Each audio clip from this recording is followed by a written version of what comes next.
अक्सर जब 1 जनवरी आता है ना, तो हम सब नए साल के रेजोल्यूशन बनाते हैं कि बस अब से पैसे बचाने हैं और खर्चों का हिसाब रखना है। बिल्कुल। लेकिन ईमानदारी से कहें तो जो असली फाइनेंशियल न्यू ईयर रेजोल्यूशन होता है ना, वो 1 अप्रैल को सरकार तय करती है। और उसका पालन हम सबको करना ही पड़ता है। हाँ, ये तो है। तो आज के इस डीप डाइव में हमारे पास कुछ आर्टिकल्स और रिसर्च का एक पूरा स्टैक है।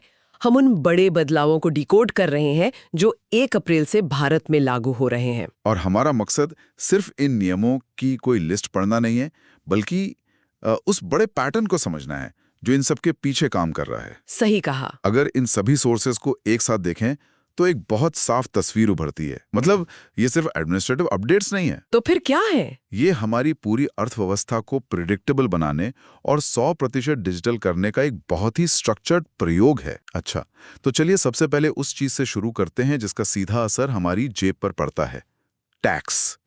सबसे जरूरी टॉपिक। हाँ, नौकरी पेशा लोगों के लिए एक बड़ी खबर है कि सेक्शन 87A के तहत अब 12.5 लाख रुपए तक की इनकम टैक्स फ्री होगी। लेकिन ये अचानक से इतना बड़ा जंप काम कैसे करता है? तो देखिए, असल में ये नई टैक्स रिजीम के तहत दी जाने वाली एक रीबेट है। इसके पीछे का मैकेनिज्म ये है कि सरकार लोगों को पुरानी व्यवस्था से बाहर निकालना चाहती है। पुरानी व्यवस्था जहां अनगिनत डिडक्शंस और रसीदें जमा करनी पड़ती थीं? बिल्कुल वही। सरकार अब एक सिंपल, फ्लैट और आसानी से ट्रैक होने वाले सिस्टम की तरफ पुश कर रही है। मतलब हिसाब किताब एकदम आसान और ट्रांसपेरेंट हो जाए। शायद इसी से जुड़ा है टीडीएस फॉर्म्स का बदलाव। हाँ, पुराने फॉर्म 16 और 16A की जगह अब नए फॉर्म 130 और 131 आ गए हैं। तो इस नए नंबर गेम के पीछे की असल वजह क्या है? पुराने फॉर्म्स अलग-अलग तरह की इनकम के लिए बटे हुए थे, जैसे सैलरी का अलग और इंटरेस्ट का अलग। समझ रहा हूँ। लेकिन नए फॉर्म्स एक यूनिफाइड डिजिटल लेजर की तरह काम करेंगे। आपकी सैलरी हो, कैपिटल गेन्स हो या लॉटरी की कमाई, सब एक ही जगह। अरे वाह! मतलब डेटा एनालिटिक्स के लिए लूप होल्स खोजना अब महीनों का नहीं, बस कुछ सेकंड्स का काम है। बिल्कुल सेकंड्स का। पर लूप होल्स की बात निकली है तो मुझे यहाँ एक विरोधाभास दिख रहा है। वो कैसे? एक तरफ सब कुछ डिजिटल और यूनिफाइड हो रहा है, लेकिन दूसरी तरफ पैन कार्ड में डेट ऑफ बर्थ अपडेट करने के लिए अब आधार कार्ड को पूरी तरह से इनवैलिड कर दिया गया है। हाँ, ये एक बड़ा बदलाव है। अब 10वीं की मार्कशीट या बर्थ सर्टिफिकेट ही चलेगा। क्या ये वापस पुराने कागजी दौर में लौटना नहीं है? देखने में ऐसा लग सकता है, लेकिन एक्चुअली ये डेटा की एक्यूरेसी का मामला है। शुरुआती दौर में ना कई आधार कार्ड्स में जन्म तिथि सिर्फ अंदाजे से दर्ज कर दी गई थी। अच्छा, जैसे बहुत से लोगों का 1 जनवरी लिखा होता है। एग्जैक्टली।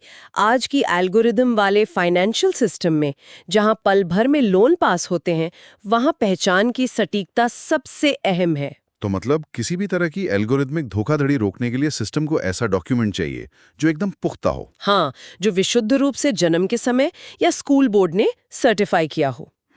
तो कागजों और पहचान की इस सख्त निगरानी के बाद अब आवाजाही की बात करते हैं। चलिए। क्योंकि ये निगरानी सिर्फ घर तक सीमित नहीं है।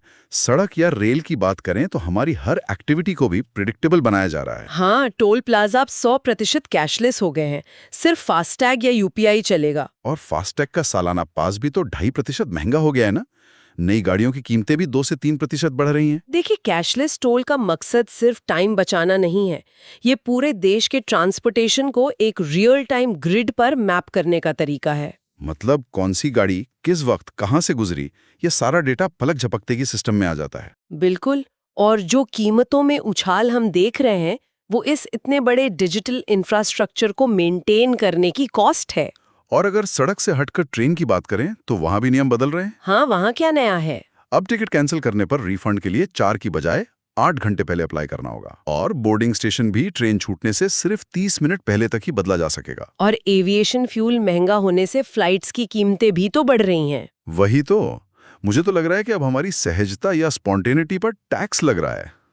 मतलब अचानक प्लान बदला तो रिफंड गया। सहजता पर टैक्स, ये इसे समझने का बहुत ही बेहतरीन नजरिया है। रेलवे के एल्गोरिदम को समझिए। बताइए। उसे वेटिंग लिस्ट वाले यात्रियों को कंफर्म्ड सीट देने और ट्रेन को फुल रखने के लिए एक फिक्स टाइम चाहिए। यात्रियों की ये जो स्पॉन्टेनिटी है ना, वो सिस्टम के लिए रेवेन्यू का नुकसान है।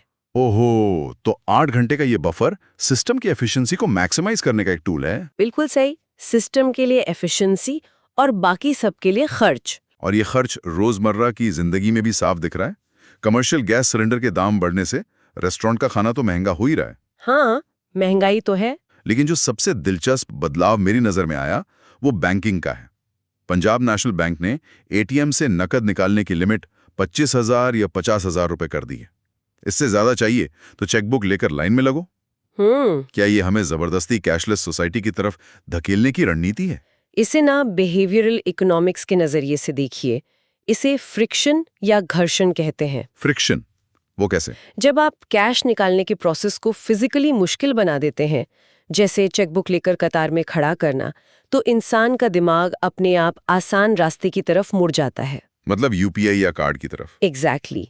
ये सारा पैसा बैंकिंग इकोसिस्टम के अंदर रखने की रणनीति है, जहां उसे आसानी से ट्रैक किया जा सके। तो अगर हम आज के इस पूरे डीप डाइव को एक साथ जोड़ें, चाहे वो 12.75 लाख की रिबेट से नई टैक्स रजीम को अट्रैक्टिव बनाना हो, या पैन के लिए सख्त नियम हो, हाँ, या फिर नकद निकालने में वो फ्रिक्शन पैदा करना हो, ये सब अलग अलग नियम नहीं है। बिल्कुल नहीं। ये हमें एक ऐसी व्यवस्था का हिस्सा बनाने का डिजाइन है बिल्कुल, जो पूरी तरह से ट्रांसपेरेंट हो। सही कहा।